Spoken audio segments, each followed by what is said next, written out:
intro's not working for some reason.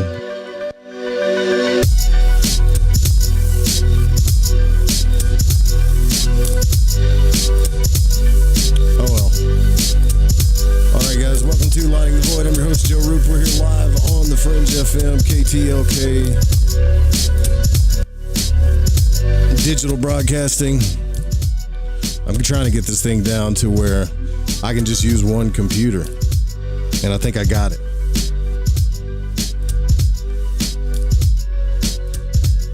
But the intro wasn't working. So I changed this up, dude, because I can't use two computers and like two mixers and two keyboards. It's just getting old.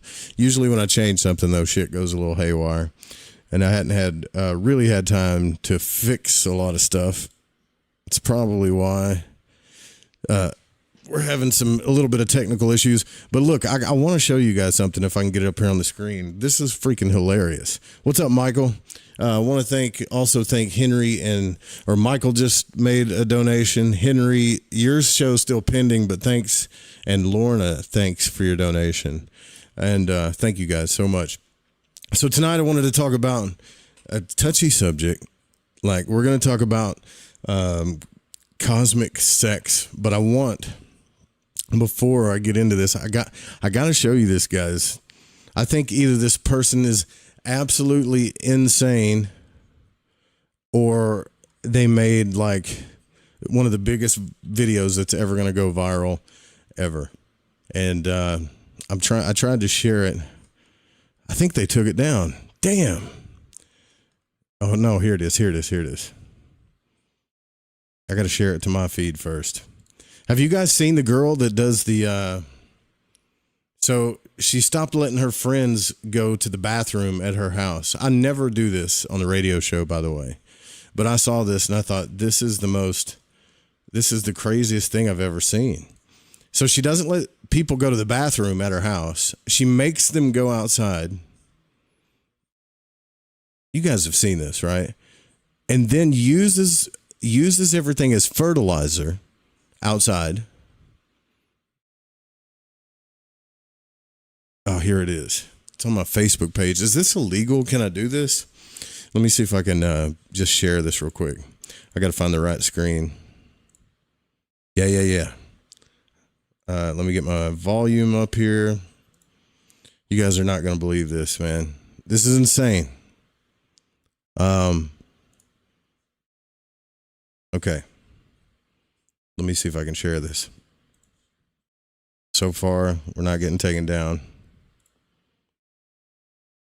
Potty area. I used to let my friends use the bathroom in my house, but I require all my guests to use the bathroom outside. Hi, my name is Ivy Bloom, and this is my outdoor potty area. I used to let my friends use the bathroom in my house, but I've since learned how unsanitary that is. Before entering the potty area, I require guests to put on these foot covers, and first-timers are required to read the rules. The most important rule is to dig at least 6 inches from an existing stick, because that's where another guest has dug a hole. It's pretty simple. You just dig a hole, do what you have to do, and put your toilet paper on top. I provide seeds that must be placed inside to keep my garden growing, and once that's placed inside, you cover it up with the dirt you dug up, and then place some leaves on top. The last thing you have to do is mark the spot with one of these sticks. I do live in Arizona and it gets really hot, so I provide a bucket with refreshments and snacks that visitors can snack on while using the bathroom. And yes, there is a privacy curtain. Once that's done, they can take the covers off their feet and wash them in this bucket. Then they have to place them in this jar so that the next guest can use them. Once my guest is done using the bathroom, I require them to sign this journal. And I do respectfully ask for tips because maintaining this area can get a little expensive.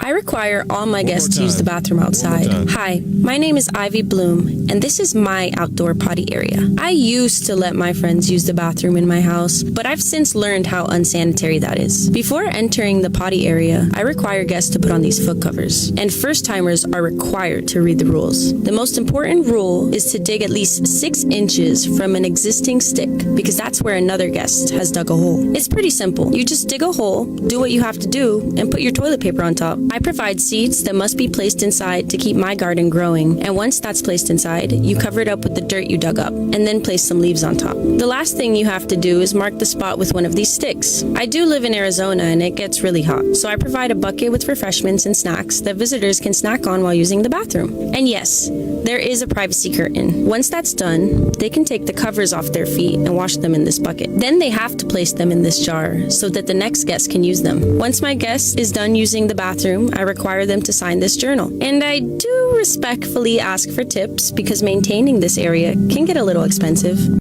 I require all my guests to use the bathroom outside. Hi, my name is... We're done with that. Okay, so you guys see that, right? Like, I think that either that can't be real. That can't be real, right? That's fake. There's no way that's real. Like, can you imagine? She has to be single. She shouldn't be wearing a Sublime shirt. I'm not trying to be judgmental here, but if I went over to someone's house and I was like, hey, can I use the restroom? And they're like, well, I used to let my friends use the restroom here, but I decided that was unsanitary. It's unsanitary. I have a spot outside where you can use the restroom, and there's a little towel that you can just slide over, and there's some toilet paper there. All I ask is that you dig a 6-inch hole. There's a measuring tape outside. This can't be real, man. It can't be. And I left some snacks out there and some water in case it gets hot. Use the toilet paper, and then I left a bucket of water and stuff so you can like wash your hands, things like that. And then there's little booties that you can put on your feet, okay? And just put these booties on, go to the bathroom, cover up your poo or pee or whatever, and then mark it with a spot, and then wash the booties and leave them there for the next person. What? How many of you guys would be like, yeah, I'm even if it wasn't like a date, I'd be gone. I'd be out of there. I'd be like, nah, I'm good. I'd make up some kind of excuse. I'm not big into lying at all, but that would be one of the times where I would be like, yeah, I've got to go. I've got some kind of emergency. I mean, am I being too crazy here? Like, that's ridiculous. And then she asks for tips. Please tip me. I'm making you go outside. What's up, BC? I didn't say hey. I did. I said hey to Barney. Maria, Michael, Genevieve. What's up? Thanks for saying hey in the chat. The call-in number is 501-777-5631 too, by the way, if you want to call into the show tonight. Tonight, we're going to be talking about cosmic sex. This is going to be the reason why I'm talking about this has a lot to do with the out-of-body experience, by the way. But anyways, I'm not one of those like reactor guys that wants to put up videos and just react like that one dude was doing, which is hilarious, where he's just like, I've just never seen this before in my entire life. What's up, Barefoot Hippies? What's up, Georgiana? Georgiana says, girl, bye. I says, I see you've never had mentally ill acquaintances that you check in on every once in a while. I mean, I've had bipolar acquaintances that I've had to deal with, but that's not bipolar. And it's not even like OCD. What's up, Sir Wolf? It's like, you want me to go outside, which I'm from the country. I've been hunting. I've had to go to the bathroom outside before. We all have. But you have a perfectly good bathroom. But you want me to go? It's not even going outside that's the thing, man. It's like, it's the snacks and the booties and the tip jar and the making sure that you take the measuring tape and cover it up with 6 inches and then mark it with this funky thing. Woo! I'd leave a deuce in her toilet without her knowing and not flush it and then leave.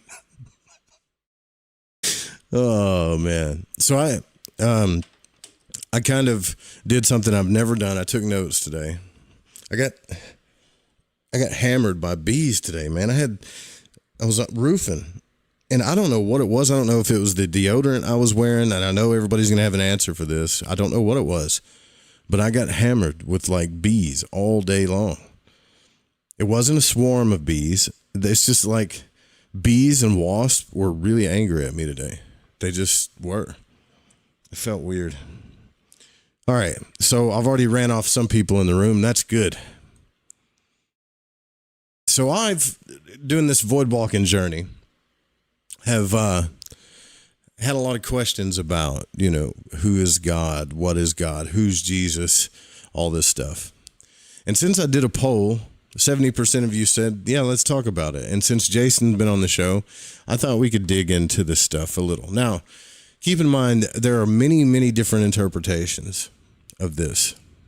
There's magical interpretations, mystic interpretations, numerological, biological, astrological, all of that stuff, right? And this is stuff like that I started learning in the 90s and late 90s. Anyway, stuff that opened up my mind. When I first heard about the Kabbalah, they were flirting. Oh, shit. And I started learning about all of this stuff. Okay. So I'm going to talk about a subject that's probably going to be touchy for some people. Anytime you bring up sex and religion, it doesn't really go together. Most people run for the hills but whatever. Like, it should be okay to talk about it now, even though we've got our schools trying to talk about it, which I think is ridiculous. Like, and the funny thing is too, if you want to talk about this, thanks for the 5, Barney. Appreciate it, brother. My brother. If you want to talk about this with your children and you don't want the schools teaching you about this, then you're considered anti this and anti that and anti whatever. But I've got kids. I don't want anybody teaching my kids about this besides me. But I also have a different point of view about this stuff than most people do. A lot of people do. Matter of fact, a lot of people think I'm weird, but whatever. So if I asked you who's God and all this stuff, what is God? What's Jesus? All these different things, you're going to get like a million answers from a million different people. So the thing to do is to do a little research and look into the origins of things. Now, some of you know this, some of you don't know this already, but let's look at the origin that it happens in church all the time. So if you're a Christian, this might upset you, but it shouldn't, but it might. But if I went around and talked about these things to all of like church-going people, conditioned people that aren't open to bigger truths or other truths, like, it just wouldn't work, or I would get outcasted or called a heretic or something. But one of the most cherished traditions in the Christian church is Holy Communion, right? I was thinking about calling in sometime. Call in, man. It ain't no big deal. It's just us talking. It's just like us being around a campfire. But one of the most cherished traditions in the Christian church is Holy Communion. And yeah, this is going to be like a 10-part series. So I'm just opening the door with some stuff to kind of make you think, right? So you're not going to run away or get mad if I tell you the truth of all this, are you? So you hear people talk about Holy Communion as if it's cannibalism, and they laugh. But the truth is, it started in prehistoric Persia. Some guy, let's take an example. Some guy named Bob. He's smart and successful, and he's got it all figured out. He's better than everybody in the tribe, so to speak. This is prehistoric Persia, okay? And everybody goes, hey, well, let's sacrifice Bob. He's just one man.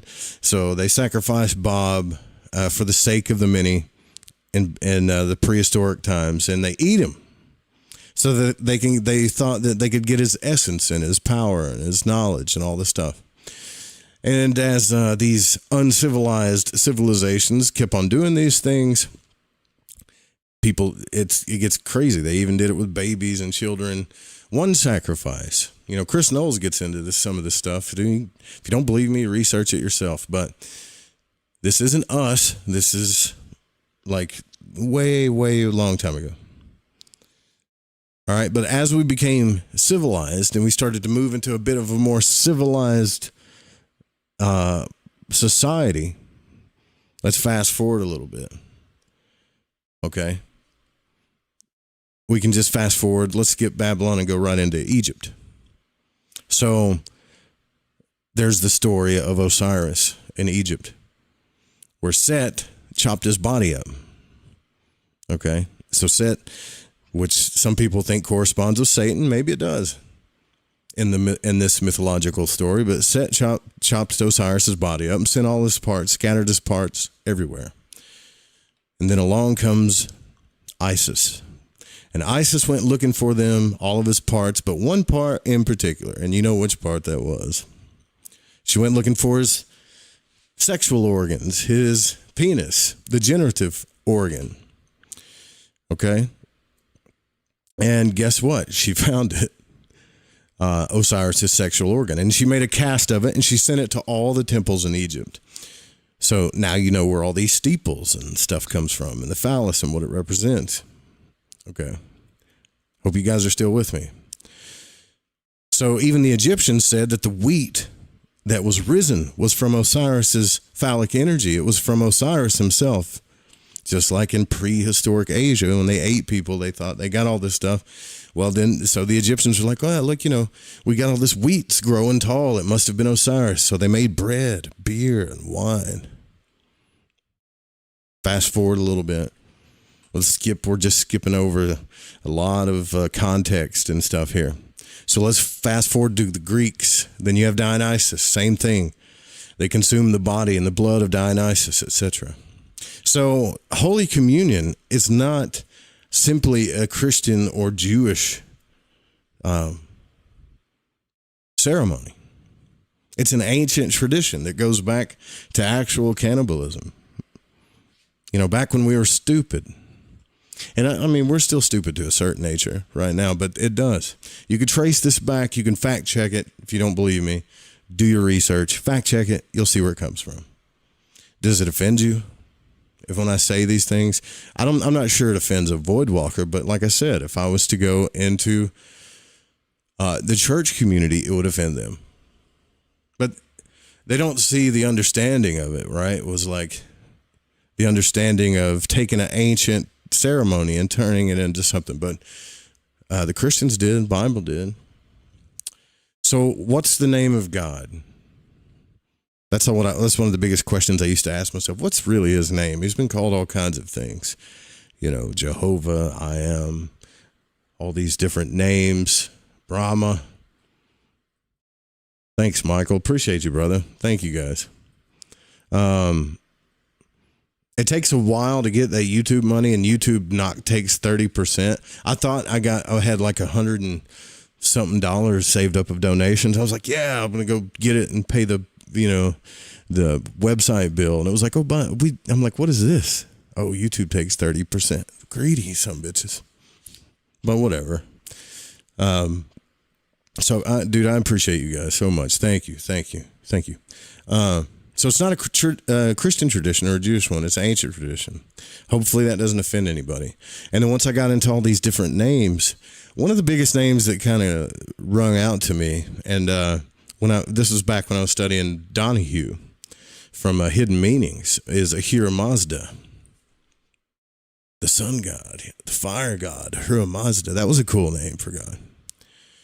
All right, so but I told you guys tonight we're going to talk about like this cosmic sex thing. Okay. So first, the thing when we hear that word sex, we need to look at us humans. So let's look at the sexual impulses of human beings. If you look in nature, if you study nature, Manly P. Hall talks about this. All of the mysteries are in nature, right? If you study nature, animals procreate at certain times. When all of the animal kingdoms are different, but for the most part, it's certain times. So I grew up hunting and stuff, and we would go hunting at certain times because, the doe would be in heat, so the bucks would be moving, and the doe would leave scrapes. They would draw a little circle in the ground, and they'd pee in it, and we'd make sure that we didn't walk in that circle, and we'd figure out where these trails were moving when we hunted. My dad showed me this when I was little, and that's how you still hunt. And some assholes would run dogs out there and just run deer everywhere. But if you wanted to still hunt, you had to figure out when the deer was in rut. We call it rut. And so you'd go walking in the woods, and you'd find little circles that the deer made with their hooves, right?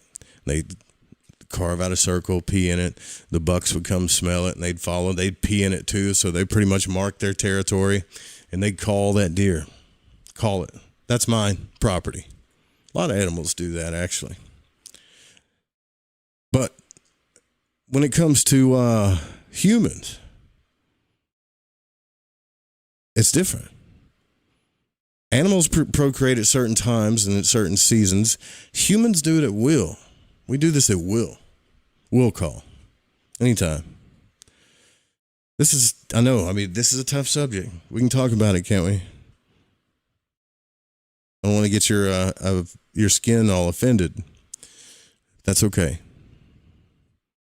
But it's interesting, right? Like, female animals aren't interested in sex until it's the season. It's the fertile season. They're just not interested in it.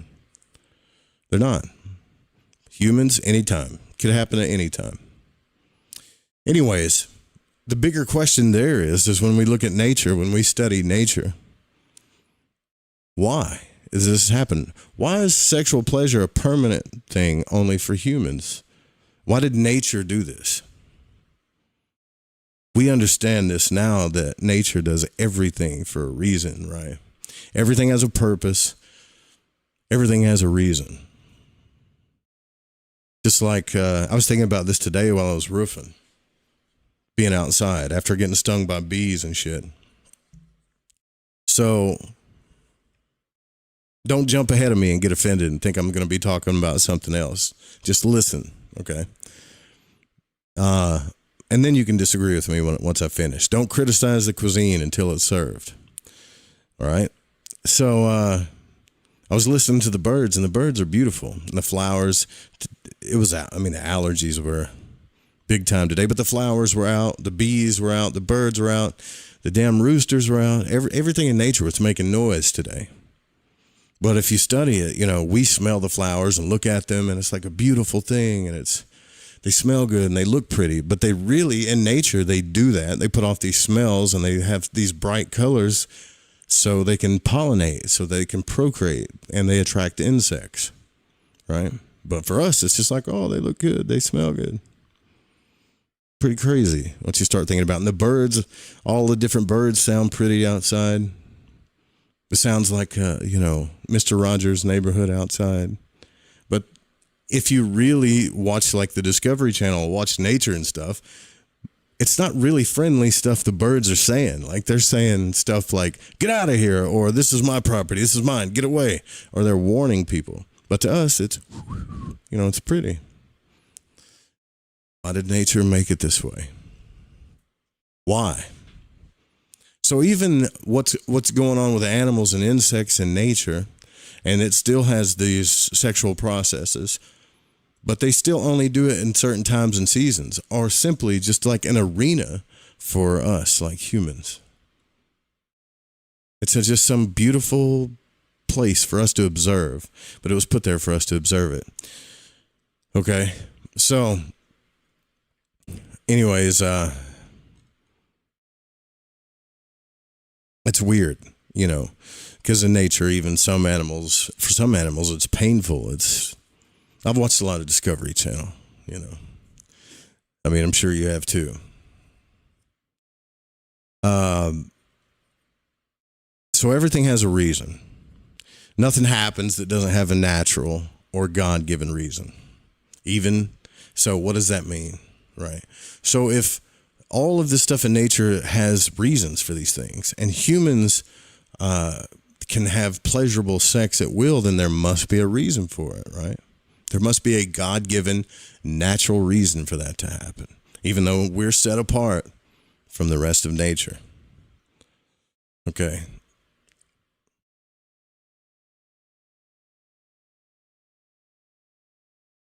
Now, I know I'm not trying to make a Christian statement here. I'm just trying to make sure. I've got all kinds of notes here, but I'm just trying to make sure I don't offend anybody. But I'm going to get to the point where it's going to be offensive regardless. So the reason is because you're created in the Creator's image. You're meant to be celebrated. You're created in God's image. And I'm going to dig deeper than that. I'm not just talking about your facial structure and your body, but everything about you is created in the Creator's image. Okay? So there's clues along the way that tell us this, not just the literal understanding of religion, but there's clues along the way. And one of the biggest clues is sex, okay? And our nature versus the rest of nature. It's divine. It's a direct link to God. It is the experience of Alpha and Omega, and I've talked about this a million times, these energies coming together here on earth. It's almost a ceremonial experience of God in that one moment, right? We don't celebrate it this way in society because we still don't understand the mystery of it. Right now, it's just like a thing or a drug. To some people, to a lot of spiritual people, it's not, even religious people. But for the most part, it's like a thing that sells stuff, you know, or just a thing that we do for pleasure, almost like a drug or something. But it's really more than that, you know. It's a lot more than that. So because you're created in God's image, it's divine, and this experience is a direct link to God. Many of the people that have experienced aspects of Kundalini understand this, whether they've had a full experience or whatever. This propulsion of energy that they've felt. I know Magical Egypt talks about this extensively in all of their videos, especially I think like 2 and 3, Magical Egypt. We got to get them back on the show too.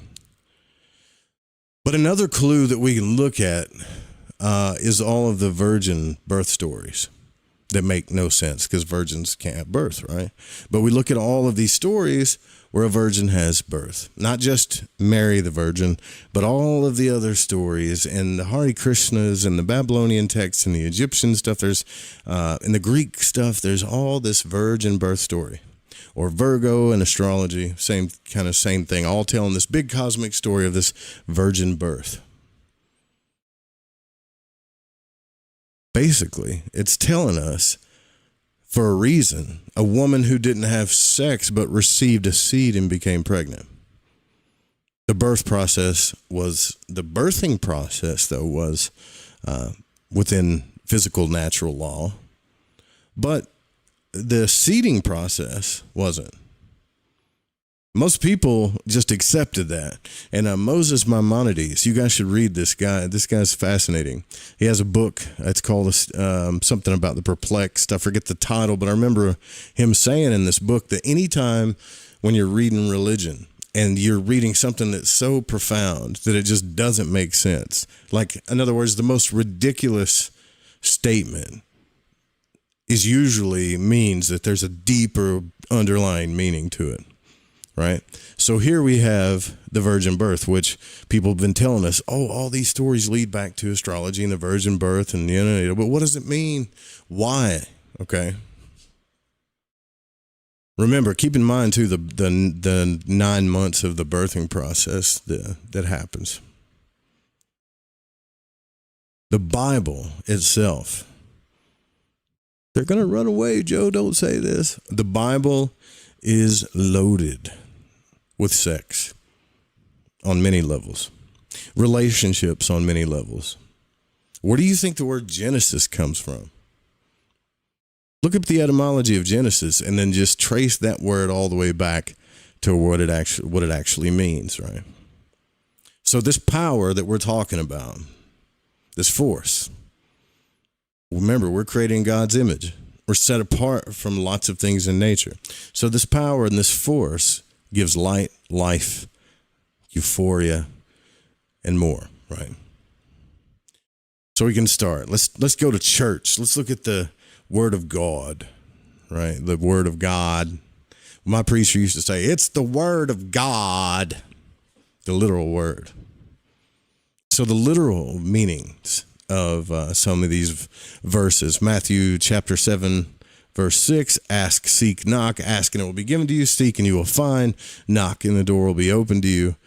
For everyone who asks receives, and the one who seeks finds, and to the one who knocks the door will be opened. Now, when I grew up, I was told that meant if I asked Jesus into my heart, I'm saved. Matter of fact, I remember the first time I did this. I think I was 7 or 8 years old. And the ceremony of, you have to kind of look at it like it's a miniature ceremony, because it's the first door that opens up the key to your spirit, honestly. If at any point in your life where you ask God into your heart, that's like a seed being planted. It doesn't matter if you literally believe that or not. Like if that's the final, that's all I need to go to heaven. Okay, great, whatever. But that seed that got planted is somewhat kind of an initiation that'll start opening you up to deeper truths that lets you see deeper into a lot of this stuff if you let it. But usually when people start asking questions or things get past their base consciousness, they start getting scared and then they just go back to that place, which is fine, you know. So I'll tell you a quick story. I remember this. We went to many churches when I was a kid, but it was so weird. I think it was like 8. I think I did this like 3 times. But the very first time that I remember was we were in this little room set off to the side. It was kind of like Sunday school, but it was for older kids. And the guy's talking, and you're the new guy. You know, you're the new guy at church, so they're going to kind of single you out in the most kindest way. And they're going to tell their story and talk about how you need to be saved. And let's do this thing right here. Let's all bow our heads. And so everybody bowed their heads and they closed their eyes. Let's just raise your hand if you haven't been saved. Now, I never peeked up because I was scared, right? I was so scared. I was like, I'm freaking out. I haven't been saved. I don't even know what this means. You know, so I closed my eyes and I shut my eyes. And I did this saying, you know, Jesus, come into my heart, be the Lord of my life, forgive me my sins, etc. And I thought, well, that was private, right? Like, no one knew. That was kind of intimate. That was intimate. I didn't have to worry about it. So I kind of exhaled. And the guy next to me was like, congrats, man. He started patting me on the back. And I was like, congratulations for what? He's like, you just got saved, man. And I felt like embarrassed. I was like, I thought everybody was bowing their head and shutting their eyes. No, obviously people were peeking. Yeah, God for the perplexed. That's right. So anyways, that's what a lot of people think that verse means. Knock, and it will be given to you. Seek, and all this other stuff. But then if you read later, it's like Matthew 23.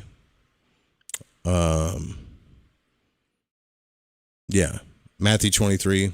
Not everyone who says to me, Lord, Lord, will enter into the kingdom of heaven, but only the one who does will of my Father who is in heaven. Many will say to me on that day, Lord, Lord, did we not prophesy in your name, and in your name drive out demons, and in your name perform miracles, and in your name all this stuff? And I will tell them plainly, I never knew you. Away from me, you evildoers. That's like the new translation. So here people are doing many things in, quote, Jesus' name, right? But, you know, this isn't religious, by the way. I'm just telling you where this kind of started. They're doing many things in Jesus' name, and he's like, I never knew you. Never. Trippy, right? How does that work? I thought all you had to do is ask him into your heart. Well, if you go back into this book I used to have, I don't have it anymore, but it's like the translation book where you could look at the Latin and Hebrew and all this other stuff, meanings to it, right? But that word, knew, I never knew you. Knew means that word in Hebrew was yada. Yada. Do you know what yada means in Hebrew? This is before it got translated to Greek, before it got translated into Latin, before it got translated into English, before it became this version and that version and that version, right? So as this got watered down, if you trace that back to Hebrew, it means yada. Yada in Hebrew means cultivating intimacy. It also could mean deeper in certain sentences in Hebrew. It means I never had a sexual encounter with you. I never intimately knew you. So there's a deeper meaning to this, right? If you look at Hebrew. In other words, I never had this. Some people say, well, that just means one-on-one connection. Okay, well, we'll stop there. I won't dive deep into the sexual mystery here because I'm not talking about the act of physical sex per se, but the word yada means cultivating intimacy. Doesn't matter that he used the word bridegroom or the words Shekinah in Hebrew when you read this stuff. Does it? But it does. So what we're talking about, what he's actually talking about when you dig deeper into this is the bridegroom or the Shekinah. The Shekinah is what we call the Holy Spirit, or the bridegroom, or the Christ that gives you the anointing oil, so to speak. Turn in your Bibles. Turn in your Bibles. Is it time for break yet? I've got the new playout system here, so I don't have to switch computers, so hopefully it'll work. Yeah, you guys can hear me on the station too. Romans 8:7 says, read it. People are born the way they are. Read Romans 8:7. Read that. The carnal mind is not subject to the law of God, neither can it be. Whoa. The carnal mind is not subject to the law of God, neither can it be. So is this where then how come Roman Catholics have so much guilt? If the book of Romans says the carnal mind is not subject to the law of God, neither can it be. Anyways, my point there is let's get rid of the guilt, shall we? What's up, Wu-Tang? Pepe? Word salad? Okay. And every time I get to talking about this, people start coming at me with, they talk about like homosexuality and stuff. I don't care. I mean, if you want to get biblical about that, that's dumb to begin with. But Christ talks about the eunuchs from the mother's womb. I mean, we have to get past the literalism, and I'll tell you why here in a minute. Coming against people, and just to understand that we're all human beings. We're all different, and we should honor and respect each other. Let's get past the dumb shit, okay? We're all different inside the laws of nature. Nature intended it to be that way, okay? People are born the way they are. And this is what sucks, because I've had friends that grew up that, I know for a fact, like, I don't know about some people, but a couple of my friends, I know for a fact they were born homosexual. They were born that way. We all knew. But the sad part is they had to carry this guilt, which in Romans 8:7 says they're not even subject to it, so don't even worry about it. That's what the verse says. Why you even worried about it? So, like they would try to fix it, or they would think something was wrong with them.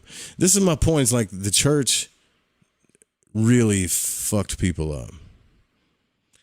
Understanding the literal word or just reading the literal word is a nightmare.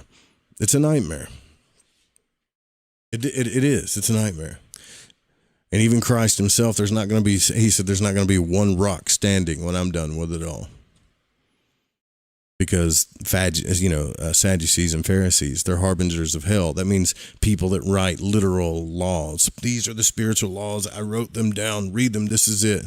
Harbingers of hell. Okay. But if you go back to Genesis, it says, in God's image, you are male and female, period.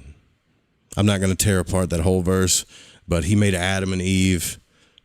You are male and female, period, whether you like it or not. Some people are more male, some people are more female. We all have different bodies, but some people hormonally are female. Some people are more male. It's just the way it is. It's okay. It's not a fucking sin because Jimmy Swaggart says so. Just respect people. Just be kind. So if you look at like 2 Corinthians chapter 11, check this verse out.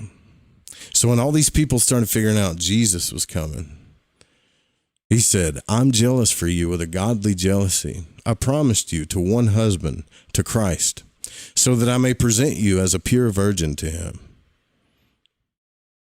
He was also presented with 10 virgins at one time, too. Think about this. Do you really think that everybody knows, like, oh, I'm just going to give him back then? That's what I'm going to give him my daughter. It's kind of the story back then. I'll give you my daughter. She's a virgin, whatever. But it kind of doesn't make sense when you start reading it. It's like 10 virgins, this girl, like what's going on here? This don't make sense.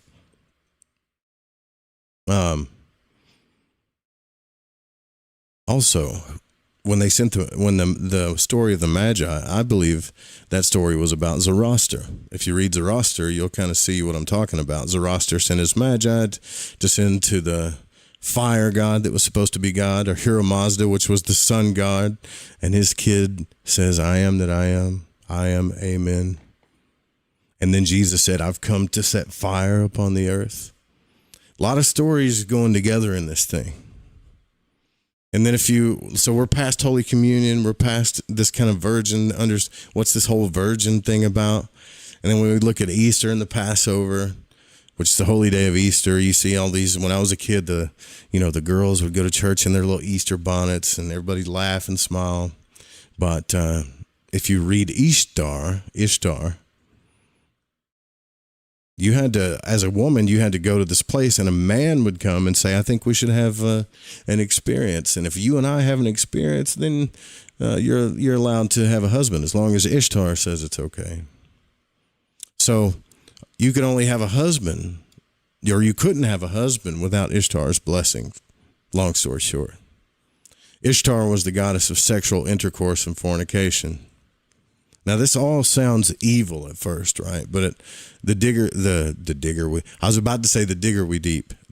we dig, we'll start to see the bigger truth of this. If you don't believe me, look all this stuff up. If you got, whatever. It's usually after one verse, you could say, okay, well, that probably means a literal thing. But after you keep seeing something repeat, the same stories repeat over and over and again, lots of them don't make sense. There's something deeper in there. So the Kabbalah explains it like this. God is both, if you looked at the tree, God is both Alpha and Omega, male and female. It's just like Genesis says, right? Beginning and the end, male and female. These two forces, positive and negative, this energy, this electricity, this light that comes together. The word Kabel itself means to receive.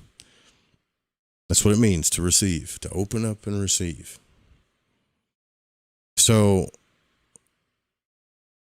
when we start to understand like ceremony deeper, if you look at wedding ceremonies themselves, the ring, it doesn't really if you really get into the symbolism of all of like a wedding ceremony and trace it back as far as you can, it doesn't really mean everlasting love. Okay. The ritual itself symbolizes the coming together, the bridegroom, this energy, this life force, this loving, this love, this ultimate bridegroom energy, this union is what two souls becoming one kind of thing. The 2 in 1, the mystery of the 2 in 1, which is repeated and repeated and repeated and talked about. It's not evil. We've made marriage evil by putting all our shit into it. So you yourself, if you understand this stuff correctly and on a deeper level, even scientifically, you yourself are made up of male and female parts, right? I'm not talking about your physical body parts. Although, you're usually one or the other. We could be, I don't know. That's none of my business, right? But on the inside, it's a fact. You're made up of male and female parts. X's and Y's, hormones, and all this stuff. Just like Genesis says. And then they were called Adam, right? But this is the kingdom of God. This is, we are the kingdom of God. In his image, so to speak. All right. So before we get into the break, we can look at the zodiac real quick. So the zodiac to the mystics now. There's a certain set of mystics that look at the zodiac as the story of the wedding and the relationship and intercourse between Uranus and Gaia. This is a very new age kind of mystical version. There's a pterodactyl in here. Okay. But that's what it is. Uranus places a seed into Gaia, and then trees grow, and Actually, it's the seed. The seed grows in people, which causes them to have these experiences. And these people aren't really male or female, not yet. Then something happened. They called, I forget the name of what they called it that happened, but they had a child, right? So Uranus and Gaia had a child, and that child's name was what? Saturn. Saturn splits them apart, male and female. He took a sickle in the story and split them apart. Saturn also, just like Set and Osiris and all this stuff, castrated Uranus with a sickle. So think about that for a second. That which some people think Saturn is Satan, could be. Makes sense in that story too, doesn't it? So that which the spirit touches you and makes your life worth living is cut away by what? Time. That's what Saturn governs. Chronos, law, the material world, contracts, karma, the word no, boundaries, all of the shit that sucks about life, basically. But Saturn has its reasons too. But that's what Saturn does. It cuts it away. It even ends your life when it's time. And a lot of astrologers will tell you that when Saturn aligns in certain places in your chart, you're dead. But what does that do to us? It makes us become very earthly, doesn't it? It shuts off parts of us. And what did we just experience? An eclipse, and I'll get into that too. But time makes us worry about what's going to happen next week, tomorrow. What about my bank account? What about my house? What about my legacy? What about my health and my children and my material existence? If I don't take care of all of these contracts, my time is going to run out, right?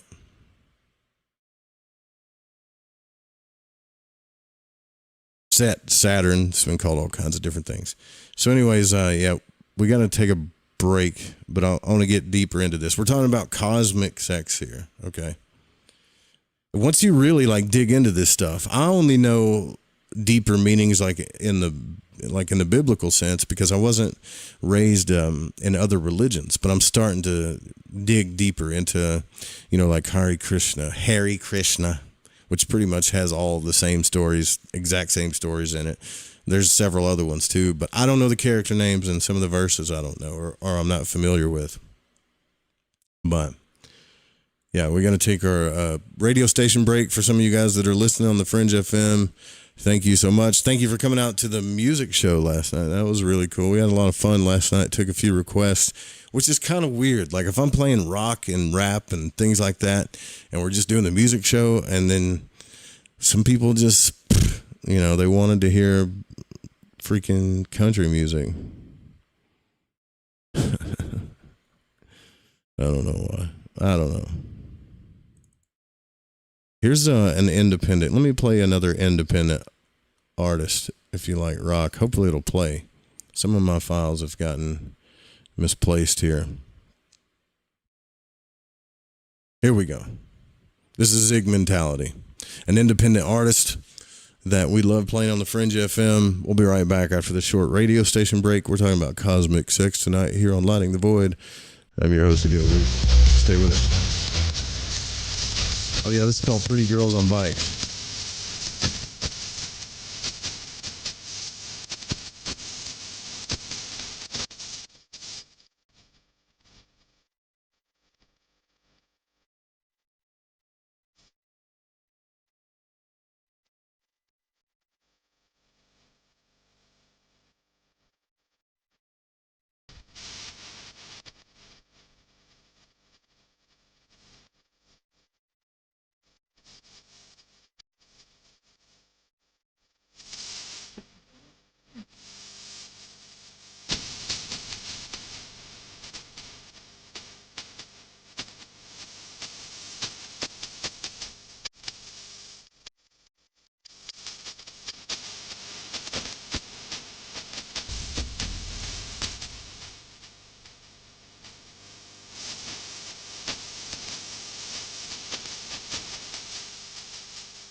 Bumper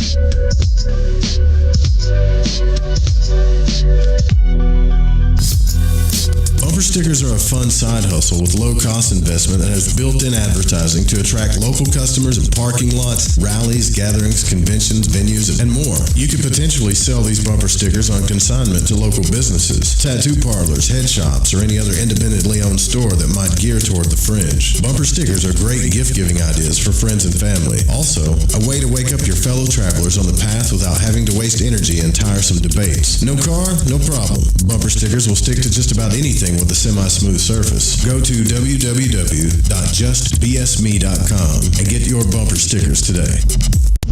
Are you intrigued by Paranormal Talk Radio? You'll love the new Paranormal Radio app from TalkStream Live. You'll find a great selection of talk shows covering UFOs, ghosts, strange phenomena, and much more. Download the Paranormal Radio app now and start listening to the very best in paranormal talk entertainment, including the network you're listening to right now, the Paranormal Radio app. Free in Google Play and the iOS App Store. Have you ever wondered, what do the stars say for me? Or, will the next month or the next year be more favorable?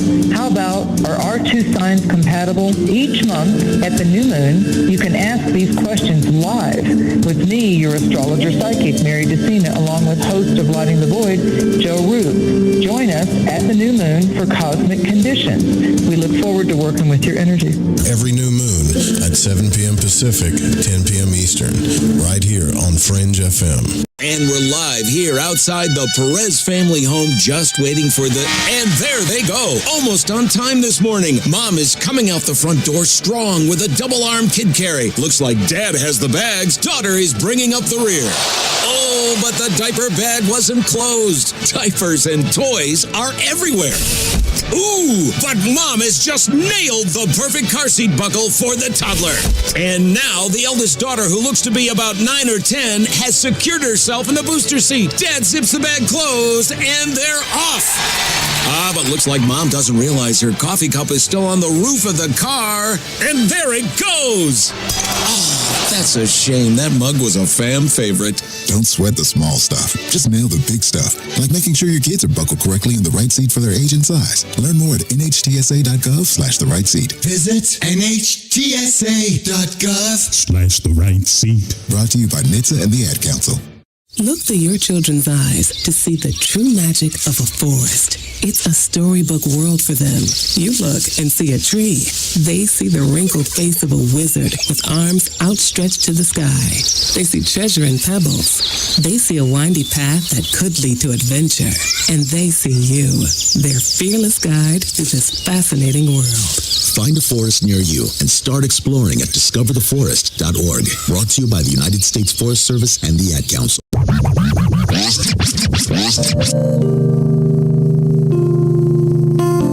This is Elle. I listen to Lighting the Void because it's interactive radio with good content, interesting guests, and a humble host, sharing this journey through the esoteric. Hey, Joe Roop. Thanks for having us along for the ride. Thank you so much. What a delightful evening. Well, I got a lot of ground to cover.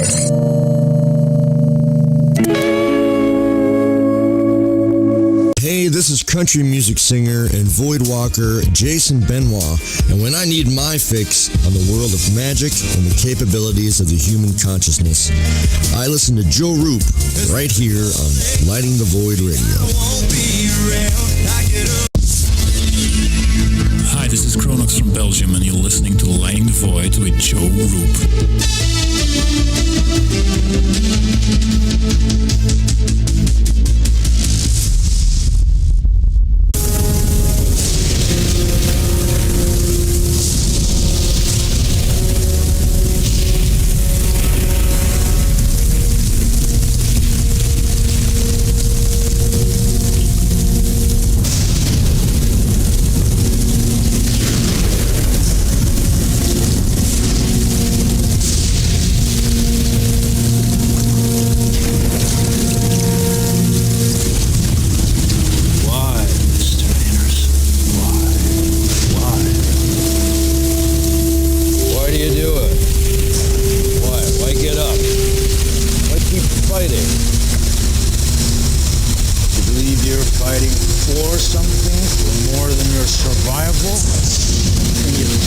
what it is? Do you even know?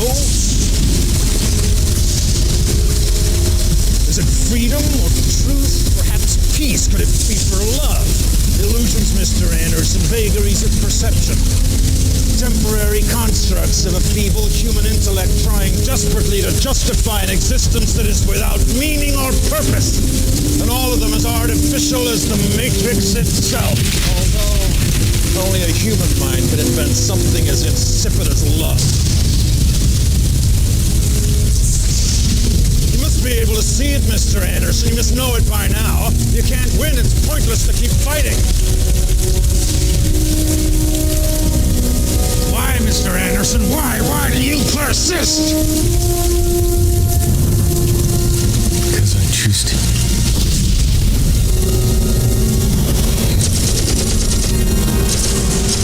This can turn any metal into gold. Well, yes.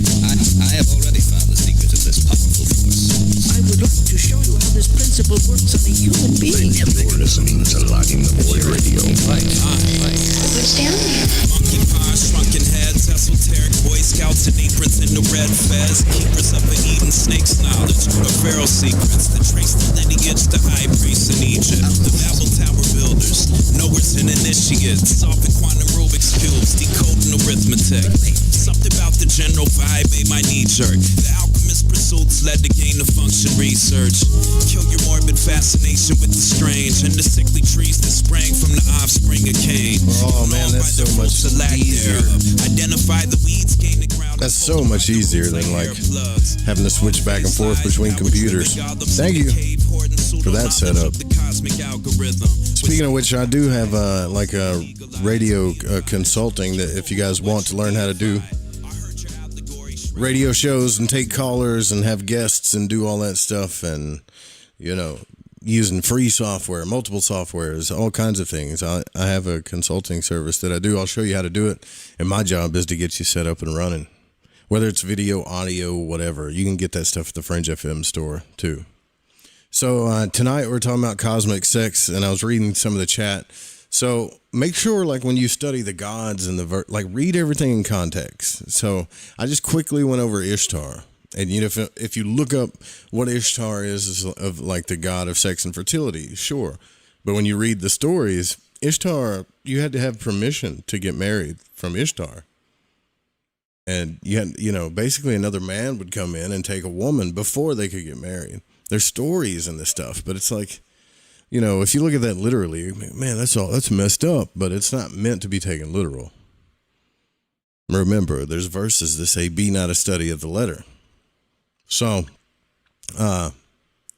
where was I? I left off with the Shekinah, right? In Hebrew, the female aspect of God is called Shekinah. The Shekinah lives in you in the spirit. And you'll hear people call, when they say Holy Spirit, that word. I'm asking you to be not a study of the letter. Remember when we were talking to Jason about the Tower of Babel, when we come to understand all things as this unified teaching, even if we have to get down to sacred geometry and number, we'll see the deeper meanings of all of these stories and what they mean, what all this stuff means. So we've heard the female aspect of God called the Shekinah. So you could say, like I'd like to say, that her name is Shekinah and his name is Ahura Mazda, the sun god, if you're into sun worship, okay? But there's many verses, I was talking about this before, that talk about the right side or the eastern side or the right side and Golgotha, and there's many, many texts that we'll get into later that you're not going to see it through one verse, not two, but after 3, 4, 5, and then they start throwing in these different astrological stuff that don't make sense. You'll start to see that there's a whole hidden mystery process that happens that these stories are kind of revealing. The literal stories themselves underneath the nursery rhymes are revealing. But in all instances, we could definitely say in history, our history, that the feminine part of God has been whipped away by religion. Now, not all religions, but I would say especially the West has been whipped away. It's been hidden. And secret societies who talked about these things, were called sex cults and things like that, where they were killed, strung up. Imagine the stuff that we're talking about today, like just the little stuff that I'm talking about with you in this like opening show about it. Not too long ago, I would have torchbearers outside my door, and they would kill me before I could explain myself. And anything that I wrote on paper or any shared knowledge that I had, they would burn it. That's what happened. So what that means is that if this part of God or the Creator has been hidden from us in religion, then we know nothing about this part of God. Nothing. When we should know something about this part of God. All we know, and at least what was taught and what I grew up in, is the mind, the intellect, the letter, being a study of the letter, which is more of like the masculine side of things, which is the carnal mind, the letter, the hate, the guilt, the macho, all this stuff.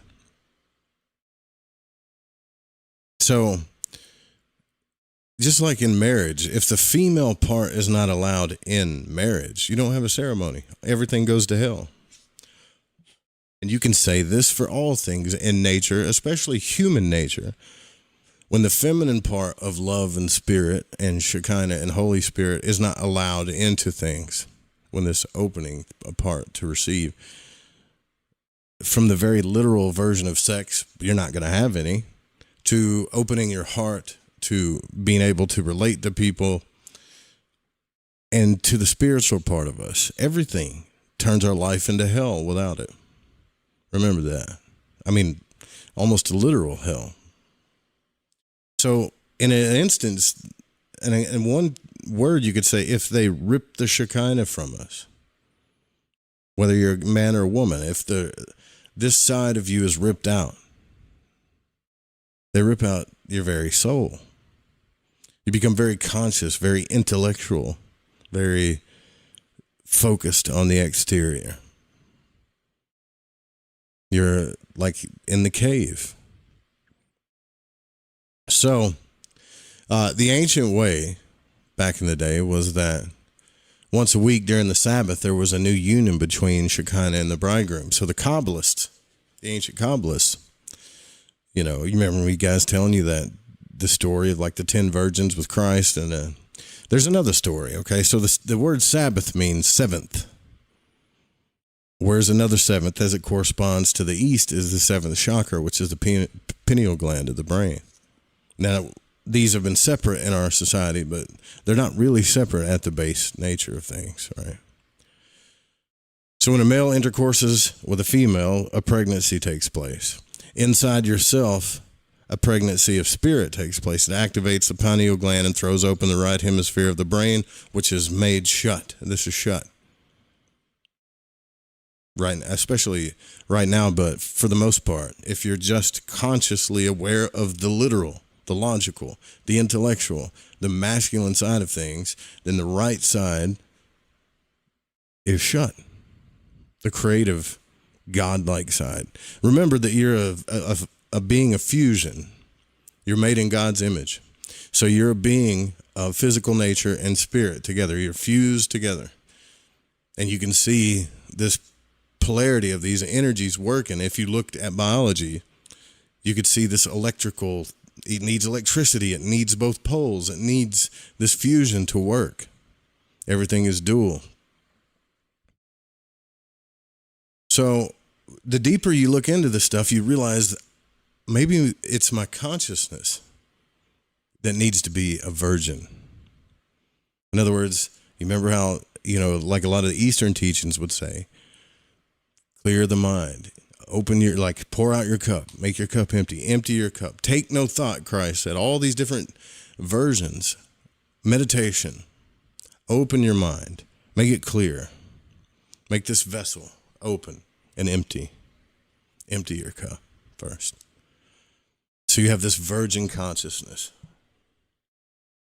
So the energy can, once everything is open and the way is open, activates the pineal gland, which opens up this side of our brain. And when people have DMT experiences or psychedelic experiences or things like that, they're just in awe, man. Like, they'll even say things like, I understand all of creation, or I felt things that I never felt. And the logical masculine mind will be like, well, that's dimethyltryptamine that's dripping down into this part of your brain. It's activating the senses, and it's all just a it's hallucinatory. But there are no words, there are no logical words for these people that have these experiences to explain them. Yet, deep inside our religious texts are the mystery of explaining this whole process that happens.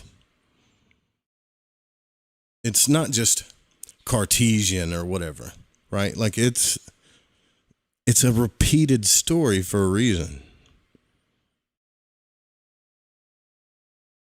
So if we place ourselves in virgin consciousness so that this energy can activate this gland and open up this hemisphere that's been shut, the way has been shut, and the veil's open, so to speak, it changes us. And if you look at the ancient Kabbalists, they actually had a ceremony that they did. The kosher Kabbalists, they had sex on Fridays with their partners. Why? Why did they have sex? What did that have to do with it? Trying to explain it to you. When you look at the tree of life, the center thing is Tifereth. In the Bible, it's talked about as the bridegroom over and over again. When you read these, mystery texts, well, what the hell's the bridegroom? So you have the sun. Then you have Shekinah, which is the spirit. So the ancient Kabbalists would act this out as Friday transitioned into Saturday, the 7th, right? They would actually have sex with their partners because this ceremony, to them, this is beautiful once you really think about it. Sex is supposed to be a beautiful thing. That's one of my biggest points, is the reason why God set us apart and we're made in his image, and that all these other animals have to have sex on, like certain times of the year. Some of it's painful for them. Some of it's weird. It's crazy if you watch the Discovery Channel. But humans, we have sex at will. We don't have to have babies all the time. Not all the time. There are Gnostics that teach this stuff too, which I don't agree with. You can take whatever side you want, but I don't agree with it. There's Gnostics that teach, well, you're supposed to have all this retention and stuff, but really they're unlocking the same force by understanding all this stuff. It's not something that you're supposed to be ashamed of. It's not something that you're supposed to be brought up in guilt about. It's not something that's supposed to be perverted. It's supposed to be sacred. It's supposed to be wonderful. Wonderful. But how much guilt and bullshit and pain and all kinds of stuff that we go through over this shit.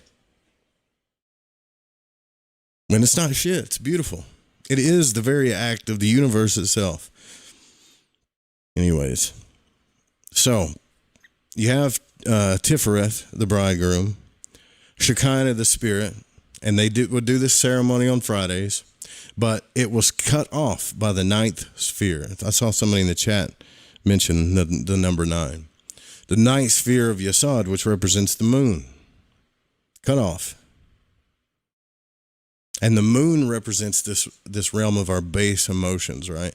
I used to think it's only the moon is emotions, but in the outer, the moon is our base emotions. It's something that we have to overcome, and it represents the first doorway or portal to the astral realm as well. And this is where the out-of-body experience kind of fits into all this and this opening up of our consciousness.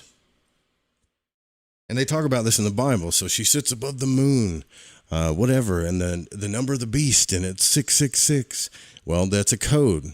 Gematria 666 is 18. 1 plus 8 equals 9. 9 is the number of man. 9 is the number of Yesod. 9 is the number of base consciousness. And it's sitting there. Depending on the cycles of the moon, it's sitting there blocking our consciousness from having this bridegroom experience. It really is. And it is very, very obvious, the symbol and the allegory of the eclipse. This is why it's such a big thing. Eclipses, we just went through one. Eclipses are such a big thing in allegory or in story or in the metaphysical or whatever you want to call it, because we know deep down what it represents consciously. When the earth gets between the two of these bodies, the sun and the moon, it makes the moon turn black. And you see these verses too. When Jesus was crucified, the moon turned black. When the Christ-like being died, the moon was black. This energy was cut off. When the earth, our lower nature, or nefesh in Kabbalah, when this thing comes in between these two energies, we have an eclipse. It's cut off. So when you hear these verses, all the sun turns black and all this other stuff, it's not representing like something that's going to happen in the future and the sun's going to turn black and we're all going to die. It represents that spirit, that thing being cut off from us. Our intellect, basically, is caught in between mind and spirit.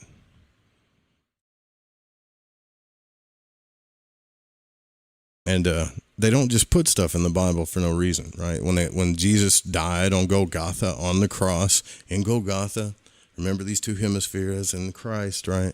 When Jesus died, there was darkness all over the earth because of an eclipse, because this energy was cut off. That's us, what we experience in our lower nature. Basically, we're all in a constant state of an eclipse. It's not like, oh, I'm enlightened or whatever. Most of us, including myself, when we're just caught in consciousness, when we're not meditating, when we're not working on opening up these channels and going into our closet, right? And we're becoming one or intimate or yada with Christ. When we're not opening up these channels, we're cut off. We're under an eclipse constantly. This is why, the woke people call it low vibrations, high vibrations. We do things from our higher nature all the time. So we do things from our lower nature. We love to be around higher vibratory people because they're acting out of their higher nature.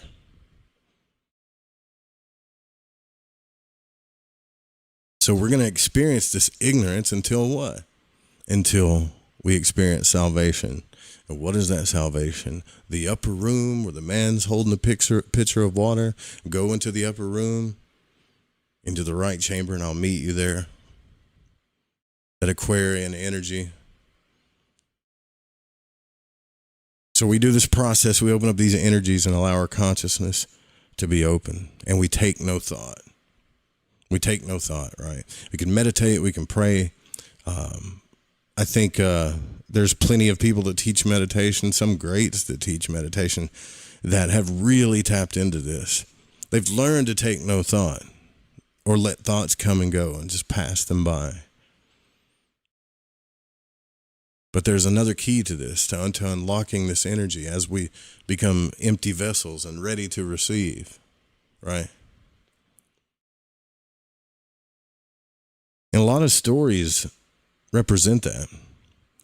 Anytime you hear God, like the Garden of Eden or the tree of knowledge, good and evil. Well, I'll get into all this stuff in later shows. I'm just trying to open this up for now, So, but we could take the story of Cain and Abel, right? So God's like this voice in the wilderness, and Abel's the good son doing all this natural stuff that he's supposed to be doing. He's the good son. And Cain gets jealous. Well, how do we get jealous? We start getting in our consciousness. We start getting ignorant. We start thinking about shit. We get insecure. The lower base emotions of the moon, right? Our lower conscious state, the number of man, 9. Like we get in this lower state and we stay there. And what am I, my brother's keeper? I'll just kill this son of a bitch and then they'll love me. And it's just like this, our lower nature takes over. The nefesh takes over. Takes over us. You ever, let's say when you get insecure, you're in your lower nature. We all have insecurities, but you're in your lower nature. That moon energy is taken over. When you come into someone's presence and they're constantly, worried or jealous or insecure or manipulating or whatever, all this stuff is done from our lower emotions.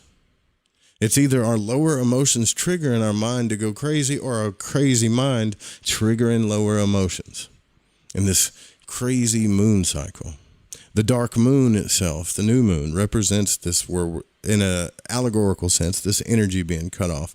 And when the full moon is bright, it also represents this too, where the light is being reflected. And whatever that we set to create in this 28-day cycle will usually manifest itself in light where it can be seen in a full moon.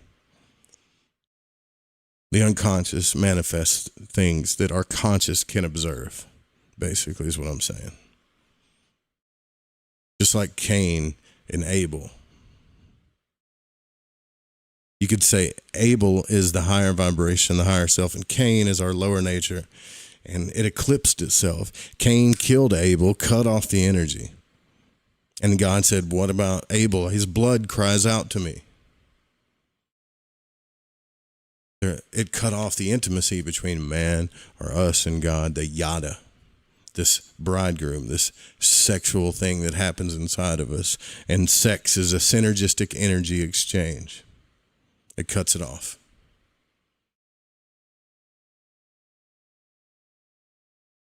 If you look back, I think we was talking to Jason Quidd about this, some of the God names in Babylon.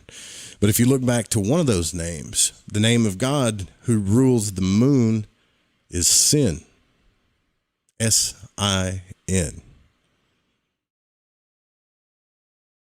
Sin, who rules our lower emotional nature, dwelling in the emotions. It's not smoking, gambling, and all that stuff. That's just cause and effect. Sin is cutting ourselves off from that intimate communion, bridegroom, sexual experience, or the yada, right? When we dwell in our lower emotions, when we got it all figured out, we know everything, right? We got it all figured out, whatever. We dwell in sin. It's also been called, Jason called him the moon god Nana, but that moon god had two names, Sin and Nana. That's where the word sin itself comes from, other than like calculus. Sin blocks the energy. So if we separate spirituality from religion, if we separate humanity from the unnatural, right? If we separate all these things, we could have paradise. But remember the scythe, remember Saturn, Seth, the thing that constantly rules us. Because it's only when we focus on our human lives, right, our bodies and our lower natures, that we even worry about time. And we become full of fear. And then all of these realms of Saturn tend to rule us and take over, because we do have a human body, but it's temporary. So temporary. Like I said the other day, 100 years ago, there are, 8 billion people on the earth? 100 years ago, none of them were alive. None of them. None of them were here. And you won't be here either. So all this stuff is just a little ride that comes in and goes. But the constant thing is this bridegroom. This is what we need to do while we have the body, while we're here. The more that we come into communion, and remember, I started this show with the act of cannibalism, and I saw people jump out, right? It's because they already had everything figured out. They criticized the cuisine until it was served, and they left, and they're in their conscious mind. They're not here to talk with each other like we are,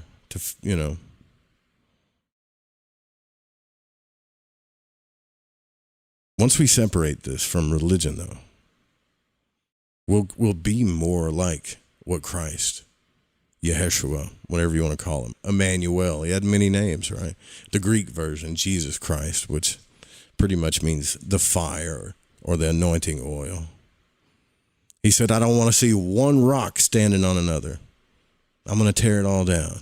I came to cast fire upon the earth. Ahura Mazda sent his magi, the sun god or the god of fire, out to find this baby. He sent his magi and they gave this baby gifts.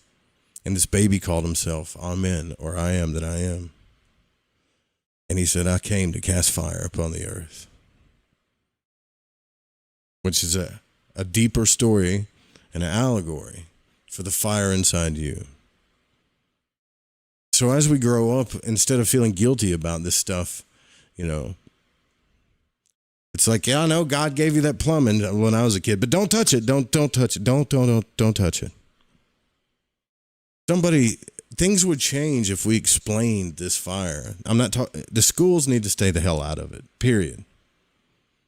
Granted, you know, I know some parents are, whatever, but we should be teaching our children, what is this? What is this burning inside of me? What is this, Mom, Dad? What is this feeling inside of me? What is all this stuff? Your kids, nobody else's kid, your kid. And explain to them the beauty of this spiritual thing. Explain to them how nature works and how it takes care of it. How, you know, it's just like any other responsibility in our life. It's one of the first things I taught my son. I know this is kind of deep, but it's my kid, right? How important this stuff is to you and others too. And they may not know it. They may have been taught guilt and shame and all this other stuff, but this connection that you have with another person is going to mean a lot, especially the first few times. You know, that's divine. You're going to feel things you never felt. It's pretty much you experiencing God the best way you can as a human on this earth until you open up these higher centers, right? Which there are different levels to this stuff. But whoa, you know, like, that's a big deal. Yeah, it's a big deal. And then they got all kinds of questions. They're going to ask you all kinds of questions. Once you, like, I'm amazed at, like, what it takes. My son's 20 now, but when you have a kid, you start to see the world in a whole different way. People that don't have kids, they just don't understand what I'm talking about. But when you have a kid, you love something so much, you would die 10 times for them, right? You start to see the world in a different way, and all of the questions that they have and everything that they grow up with has everything to do with how they're going to feel about life, how they're going to feel about the world, how they're going to feel about themselves, how they're going to feel about death, how they're going to feel about spirituality. So it's this balance of letting them come into themselves, but also being there for them to guide them in the right way, you know.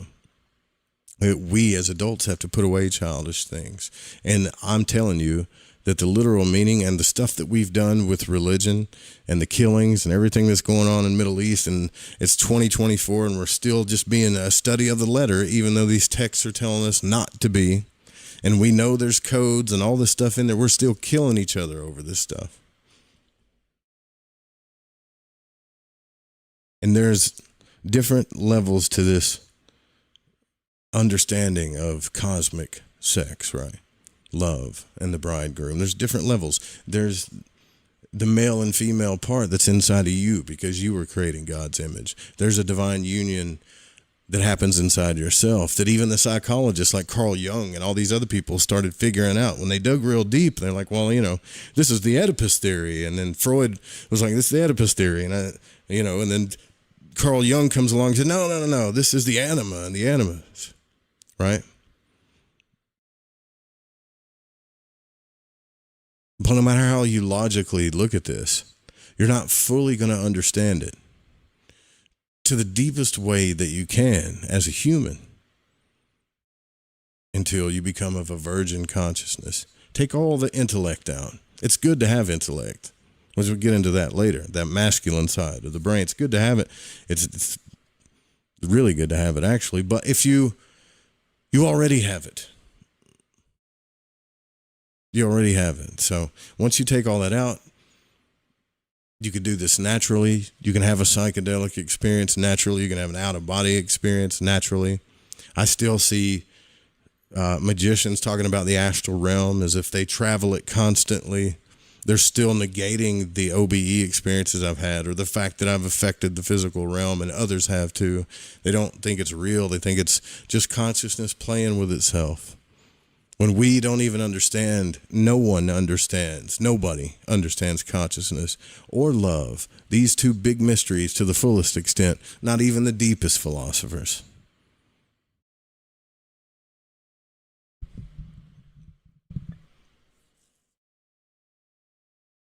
Genevieve says, we have a cockatoo who is telepathic. She reacts to the energy in the room. Yeah.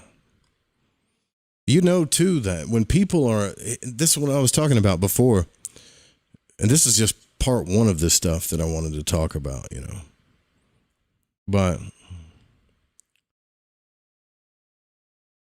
once the mother and the father, if you want to look at it psychologically, have returned inside of us, right? It's all over but the crying. It's over. So even if you're a super feminine woman and the masculine scares you, you still have to let this energy, you still have to take part in this energy in yourself. You can't, and this is why they have princesses on the tarot, okay? Because that energy's so feminine. And on the female side, you can't like expect everything to be just this palace be built for you. You have to tap into that masculine energy and take part in your life and act, right? And just like men, you know, no matter how masculine we are, no matter how alpha we are and how badass we are, it's our natural way. We enjoy it. I enjoy it. I love shooting guns and, you know, doing donuts in cars, watching the UFC, wrestling, whatever. Hunting. Not deer hunting as much, but, you know. This is the base of us understanding like these sexual forces inside of us.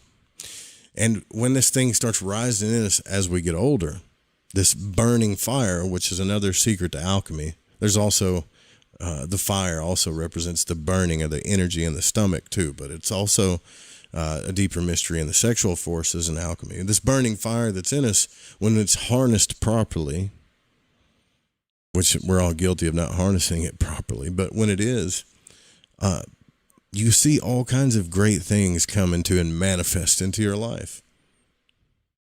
You become pregnant with this energy if you've harnessed it, and great things will manifest into your life. This is kind of what magic teaches you too. It takes the four elements. You know, you got the masculine, you got air and fire, and the feminine, you got water and earth, and you're kind of balancing these things out, bringing these forces together, and stuff just starts happening in your life that you're not used to happening. Things that you need to deal with, but other manifestations that you never thought you would have, and all these things, even in our lower natures, it produces wonderful things. Just like the act of sex produces something great and it feels so good and you have an orgasm, right? It's all that energy's all there. It's even all there in our lower natures.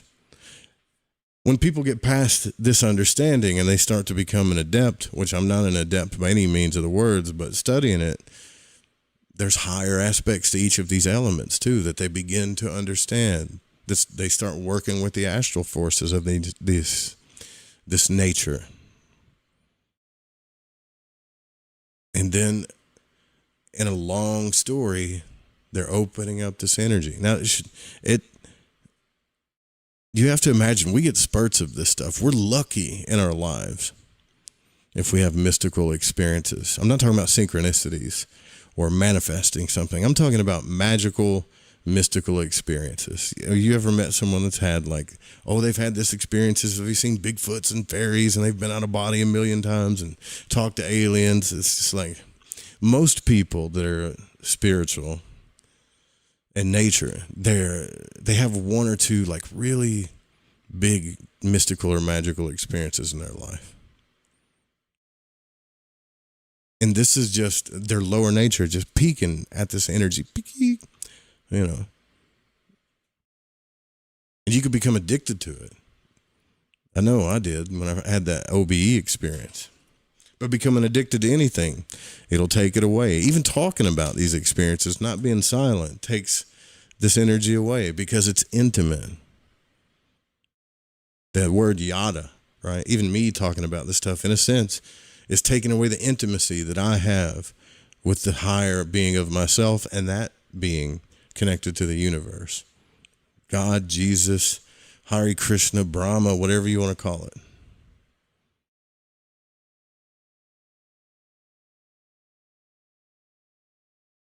Just like the first time we come into union with another person that we love, if we allow other things to get involved with it, instead of taking care of that bridegroom energy between those in that relationship, right? That force, that energy that's there. Instead of becoming one unit and taking care of it, we let other things in and it goes poof.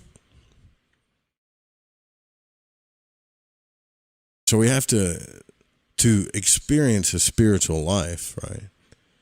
Because as soon as we start worrying about Kronos or Satan or Saturn or time or whatever on this short existence, we have to have an intimate connection with ourselves and our higher selves. And in a sense, we have to have communion or sex with it, right? And once we understand ourselves, then we can really make things happen in this world. Magically, mystically, whatever. Once we are able to do this within ourselves, we can find the right partner and come into union with them. And then it's like a twofold nature. It's like doubling down. Imagine one little mini God on the earth who's trapped in this body and doesn't really know who he is. And another one, millions of them, they only live 80 to 100 years. And they're just trapped in these little bitty bodies, you know. Kind of forgot, don't know who we are, this kind of thing. But they start to remember and they wake up. And these forces work inside of them. This process begins to happen. And as long as they don't get in their head too much, as long as they meditate daily, pray daily, whatever, make a ritual out of it daily where you have this intimate connection, get close to God. Once you start doing this, you'll realize that God or the universe or whatever it is begging you for this. It's like, please, get close to me. This is how we really start to connect to each other. So it's pretty powerful in one, and then two come together. And then these two energies come together. And that's what this is. When we fall in love and we have this experience, we experience on the earth, momentarily, heaven, divine, nirvana, this God-like experience. And we search all of our lives longing for this experience. We have this burning desire in us, which can really fuck our lives up if we let that take control, if we don't know what it is. Right? But we have this longing to be one with God. I don't know how it works for women because I'm not a woman. But I would think it's gradual because of the opposite nature of things. But for me, if I come in contact with a soulmate or something like that, it's very rare in my life. And when I do, I know it almost instantly. That could be a masculine thing. I'm not talking about, I looked at this girl and she had these curves and man, she was attractive. And I'm not talking about the conscious or the lower aspect of it, which it was designed for a reason. It's a beautiful thing too. All of nature is, but I'm talking about something deeper. So as you keep coming into communion with this energy, it'll unlock other things for you. But the second you get in your mind and you get in your lower nature and you start telling yourself that you know something or you figured something out or whatever, to me, it's just like it makes you start all over again. So what happens when we go through karma? We keep going through these cycles underneath the moon. That thing that cuts us off, right? That eclipse, that thing that cuts us off down here on the earth, that keeps us trapped in our outer or exterior consciousness. We keep going through the same cycle until we decide, I want to do something different. And then we'll do something different and we'll go on a different timeline and then we'll hit another cycle and go through that same cycle again. And it's daunting. It's tiresome. It's almost painful. It almost feels like hell. But how often do we do that balancing act? We're made in God's image. How often are we balancing these two natures inside ourselves when we're making these decisions or inside these cycles? How often are we working out of a higher vibration, I guess you could say? Which means there's an acting and a surrendering that happens.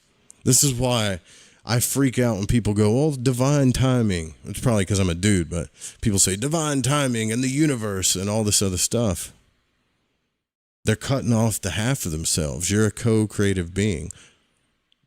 You are a mini little bridegroom. So you have to surrender and act.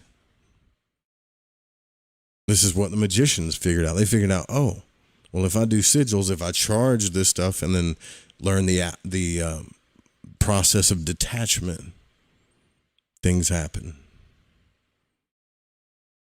Interesting. And it goes deeper and deeper and deeper. Just like we'll go deeper and deeper into the subject as we go along. And, I only talked about like a few verses in the Bible tonight because I don't want to flood everything with like mystic Christianity, because I love talking about the science side of this too, the out-of-body experience. Let me go to the chat. I fell into a burning ring of fire. Oh yeah, that's what that song's talking about. Oh, Johnny Cash was tapped into his masculine, yeah. I see you daydreaming too. Yeah, I noticed that you got those Tatwa cards. Excited to get the Tatwa cards to zone out and see what comes out of my mind. Yeah, there's I'm hoping, I think you've got like, if you are who I think you are, you've got like 6 of those decks, right?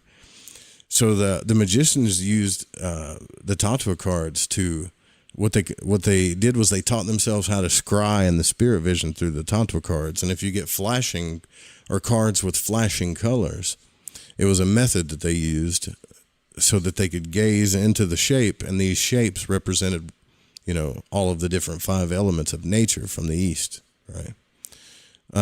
So you have like Prithivi, I can't think of them all right now off the top of my head, but it's basically earth, air, fire, water, and spirit, or ether, or Akash is what they call it.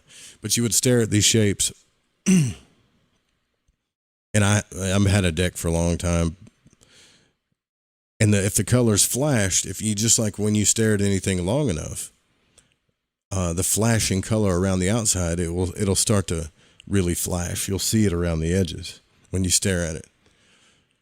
And then you would either remove it and focus on a piece of white paper, or you'd shut your eyes. And if you put it on white paper or a white background, or if you shut your eyes, the opposite color of that shape would pop up right there where your third eye is. And then they would, it's kind of like a trifold method, because it does zone you out and teaches you to focus, but also that you're focused on this shape right here.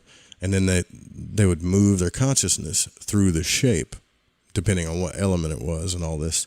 And whatever they experienced, they would write it down. So they would open themselves up, take no thought, move into these shapes. This is how you explore consciousness. You take no thought, and they would move into these shapes. And when things would happen, the things that they allowed without their thoughts interfering, they would write them down. And then there were methods, which we'll get into once enough. I want at least 5 or 6 people to get the cards first, and then I'll start releasing some audios about them.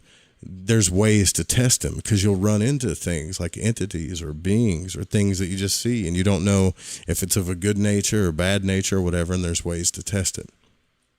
So just like when you astral travel or you go out of body, when you go out of body, you're not unconscious. You're not asleep. You're more than lucid. You're actually in a different energetic form. But if you run into a being or an entity, how do you test it? How do you know its nature? First and foremost, you don't want to be afraid of it and run and do all this other stuff, because that causes chaos. In fact, if you read the Monroe books, the more fear that he gave into, the worse it got. But you also don't know how to test these things. But the magicians had ways of testing them. Anyways, it's another subject. But yeah. Takes a while to get the cards, unfortunately, because they're really high quality and I got them for super cheap, but the manufacturer will only rush them if you doubly pay. And I'm not making anybody do that. I'm not doing that. So it takes quite a few weeks to get them. Let's see what else. Deja vu. In the teen years, Dale says, I was out of control. Yeah, but think about if you had parents that actually had more than one little speech with you about this energy that was inside you. And they taught that. Imagine if you had a parent that taught it to you in a spiritual sense, like, man, this is going to feel crazy. You're going to be attracted to this thing and that thing, and this is why this stuff happens. And it's natural and it's okay. It's a wonderful thing, but you have to be responsible with it. But if you also could learn to tap into this energy, it could change your freaking life. You can have anything you want, son, daughter, you know. Not, don't touch that. Don't watch that. Bad, bad, bad. Nature has it. Look, if you're going to, most of the people that are shamed growing up about this stuff end up having crazy perversions and things and stuff that, you know, that's a whole other subject, but tend to go unnatural because they're not taught natural things about sex. Whether they're hetero or homosexual, they're not taught like how beautiful all these energies are. They're not taught the natural things about these energies inside them.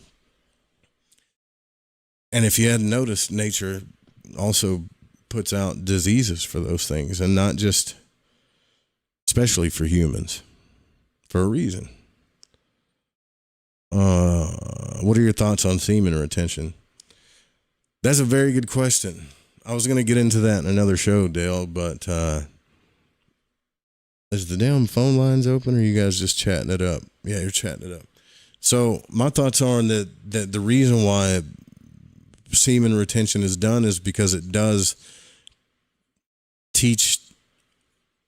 get a person to feel this energy, to be able to tap into it, to have, I mean, it's a method for sure to tap into this energy even more, but it isn't totally natural. I don't totally agree with, no matter how great of an author. I think teachers like Samael Aunvior and all these other teachers were great teachers. They opened up the door to a lot of the mysteries, but I think it's something that we all should experience, celibacy or semen retention or things like that, so we can experience the full force of these energies. Now imagine for a second, if you understood, because you obviously, if you've done it, you already understand how much this energy builds up inside you if you've practiced it before. But what if you were able to open up the other energy inside you at the same time? Basically, like have spiritual and physical sex with yourself, not in this sense, but on the inside. So you take the retention or that part of yourself, and then you go into the closet and you open up this other part of yourself, which most, especially masculine dudes, are like super masculine dudes are afraid of. I am, because it feels weird. It's too vulnerable. It's fucking vulnerable. Like for me, it's hard for me. I consider I'm no master at this. Okay. I consider myself like a pretty vulnerable person for the most part, but if it gets too intimate and too vulnerable, especially like in certain senses of the word, I've never been loved in that sense. I've never learned to love myself in that sense. So you see, as a man, you're really only tapping into the bigger energy of yourself when it comes to this, I would say. Now, I think but also everybody's different. You know, you could be a masculine man has a lot of feminine energy in you, and then practice semen retention, and you may have all kinds of magical experiences, man. You know, it's an interesting subject. I won't say that I disagree or I don't get polar about it, but I don't think, like, as far as the Gnostics are teaching, like it's evil, you know, to basically have an orgasm. I know it's graphic, but to basically have an orgasm and spill or whatever, I don't think it's evil. It is kind of a waste, like the book says, though. Naturally, it's a waste if you're not doing it for good reasons. But then again, this goes back to my first point. In nature, because Samael and Vior believes the only reason why that we should do that is for procreation. That's it. The rest is, you should just do. It's kind of like a little guilt thing. But this goes back to the beginning, what I was saying. It's kind of a touchy subject, I know, but nature and God the Creator does everything for a reason. Everything. So, again, it made animals and all kinds of different things in nature have seasonal sex, where they're only interested in sex, especially the females or whatever, during certain parts of the season. Humans, we're made in God's image. We can have this pleasurable experience anytime we want. And no, I used to think this, that the forbidden fruit was sex and all this other stuff, and it was hidden. I don't think that anymore. I don't think that's what it is at all, actually. We'll get into the trees and this like cosmic sex thing later. I'm exhausted from roofing, though. Hope that kind of answers your question. Like, I think it's a good practice to experience certain things, but I don't think you should worry about it morally.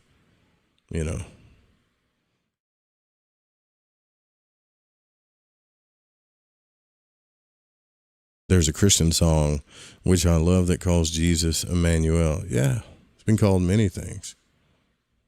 Yeah. Well, you guys talking about birds, huh?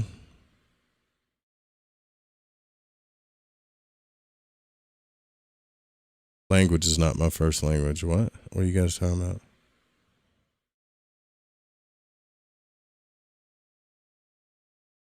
I wonder if so Dale's asking, I wonder if there's another language that is universal thought, or throughout the cosmos besides math or number. Well, there has to be. Whatever that is that represents math and sacred geometry, we've named that. We've called it number and geometry. Humans made it that. Matter of fact, the first time I would say the first time we wrote anything down or pointed our finger and said, this means that, we kind of took away from whatever it was. We had to define it first. So I think there might be. I think there might be like a language of the stars, so to speak. That would be cool.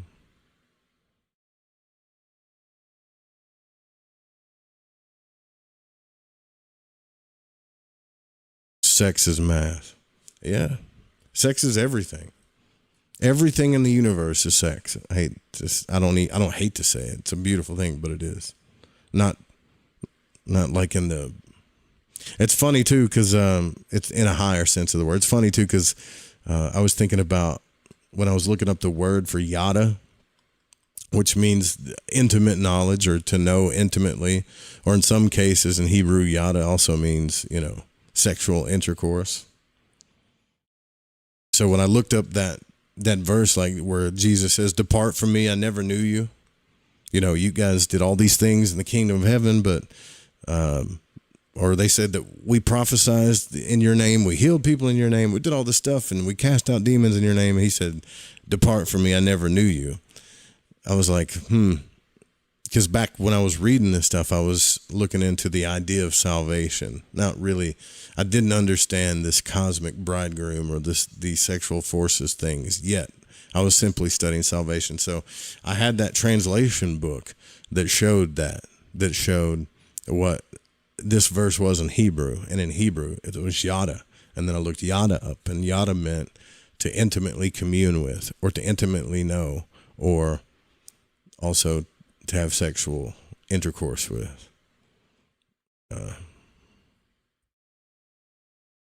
Just think about that. I mean, you can skip all these verses and all the stuff I said, even though as we get into it and start looking at more mystical verses and looking like later, I don't know if I'll do it tomorrow, but I'm probably going to do one or two of these a week till I get done. But probably one. But just think about that. Everything happens in nature for a reason. You can just think about like this concept. Just meditate on it. Why? Why are humans the only ones that experience pleasure at will in the act of sex in nature? It's going to cause you to think about all kinds of like guilty things or maybe even bad things or whatever, but I want you to try to move past that part of you. And why did the Creator make it that way? It's really kind of fascinating when you think about it.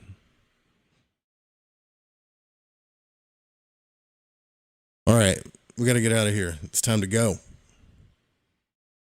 I really appreciate you guys that have donated in YouTube and that have donated to the station. Always around the end and the beginning of the month, it gets really freaking tough. So thank you guys so much. What are we going to go out? Snakes and Birds. Let's listen to that. We'll be back tomorrow night, guys. Love you. Sweet dreams. Night-night. When a drop of blood says, listen, paradise is never far away, and simpler than you think it. We have the feeling we are getting nowhere. The warnings pass unnoticed. Live from the snake pit, equipped with free will to twist fate with. Dwarfed by the towers we build, let's switch places. Ever since I quit the day shift, my vision's LASIK. They give a man a shovel and pick to dig his grave with. The cruel subterfuge used to fuel hatred by the state sock puppets and pundits with two faces. Got us at each other's throats, father for the same tricks. Facing Earth's birth pangs and tectonic plate shifts. She gyrates, I watch her shake like jello mold. Walk across oceans, hopscotch, archipelagos. Well disposed to tell tales seldom told about worlds within worlds that can't be seen through your telescopes. If not the sacred, you can mold it how you see fit. Strip mine the globe, recode the double helix. Split atoms in half, reduce men to lab rats, and open up a Pandora's box, some other secrets. Plaguing roles, plugging holes in the sinking ship. Emergency. Ill-equipped to wield the power at our fingertips. Confronted by a diamond back in the wilderness that offered me the global village on a silver dish. I declined, said I won't be pushed, filed, stamped, index, brief, debriefed, or numbered bottom line. Divided by design, find peace of mind in the broken promised land where the blind lead the blind. The show's coming to a close, told what the future holds.